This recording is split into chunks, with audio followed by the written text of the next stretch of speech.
Should you read The Suneater by Christopher Rocchio? This is a 7-book science fantasy space opera epic with 7 full-length novels and several novellas and short stories as well. And there's never been a better time to get into this series because Book 7, Shadows Upon Time, just came out last week as of this recording.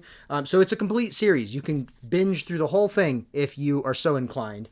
But first I wanted to talk about some of the pros and cons of this series. I think it works really well for some people, myself included, but I've noticed that it is definitely not for everyone, and so I want to talk about what makes this series work, and particularly, what are some things that maybe mean you should continue on past the first book if you were not fully sold by Empire of Silence. One of the main complaints that I hear is that people don't connect with Hadrian, the point of view character, right away. It takes them a while to get invested, and honestly, throughout Empire of Silence, it's not the strongest of a character connection, in my opinion. Like, I wasn't fully invested in Hadrian by the end of that book, even though there were other things about the book that I did enjoy. And so I hear this a lot. I didn't really get connected to Hadrian.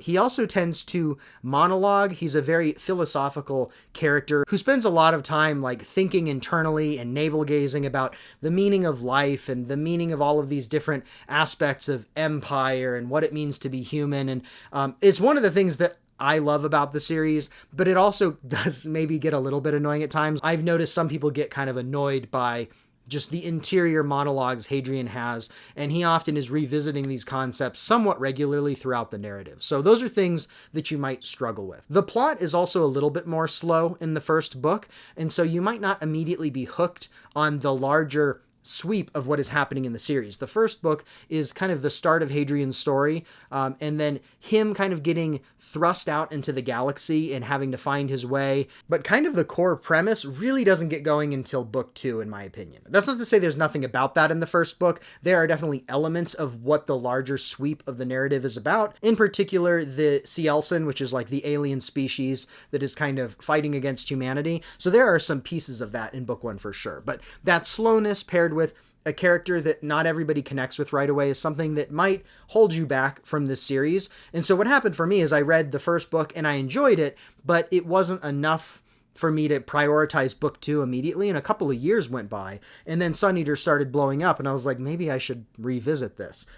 Glad I did, because book 2, Howling Dark, is where things really take off. Especially, you get about halfway through Howling Dark, and the plot and the world just expands in such an incredibly grandiose way. And you really understand the true scope that Rocchio is trying to tackle. And it is something truly marvelous and truly special. And I think it's worth getting to about the halfway, 2/3 mark of book 2. I know that's an annoying thing to say. A lot of people hate hearing that. You shouldn't have to get into the second book for a series to be good. But I don't think the series is bad in book 1. It's still good. It's just, it becomes truly fantastic in book 2. And then once you get to Demon in White, book 3, Demon in White is basically a perfect book for me. Like, the pacing is perfect. The characters become more fleshed out and well realized. I cared and connected with them so much more deeply. So many awesome plot developments happen. The world building continues to expand in truly fascinating ways. And then the ending has just some of the most awesome action and sequences that really set the stage for how monumental this series is going to be. And then as you get into Kingdoms of Death, things start to get painful for our characters. This series takes a turn for kind of a dark place, but it works really well. And that's where I'm at, Kingdoms of Death. I haven't finished the series yet. I've read enough to feel like I can confidently recommend this and understand what the series is doing. But I've heard a lot of great things. Like, if you ask anybody what their favorite Suneater book is, you're probably going to get a different answer from all 7 books, in my opinion. Another thing I wanted to touch on is Rocchio's prose and his authorial voice are really strong. He's really good at crafting a sentence that is beautiful. He's very elegant and sometimes almost a little excessive in his language, but it fits Hadrian's character and it fits the grandiose kind of space opera feel. But Rocchio is a very good craftsman, and so it never feels purple. It feels very poetic and of the times. Whenever this, well, it's happening 20,000 years in the future, but it's kind of like Star Wars. It could be in the past, it could be in the future. It's out in space. It's way far away. But that kind of grand epic is captured really well with the writing style that Rocchio employs.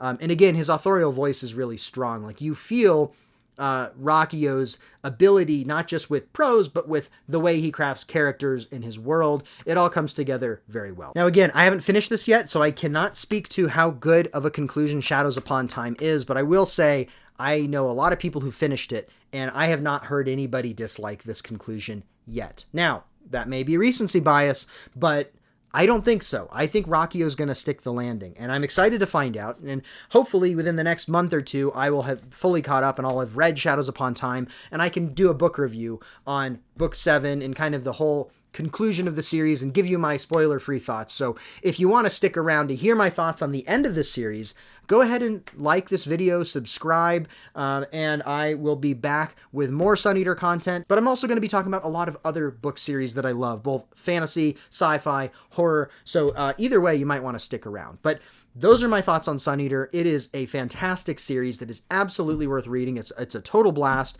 If you struggle with the first book, but you enjoy a few elements of it, absolutely continue on. Get through book 2. I promise you'll be hooked. Thanks so much for watching. I'll talk to you next time.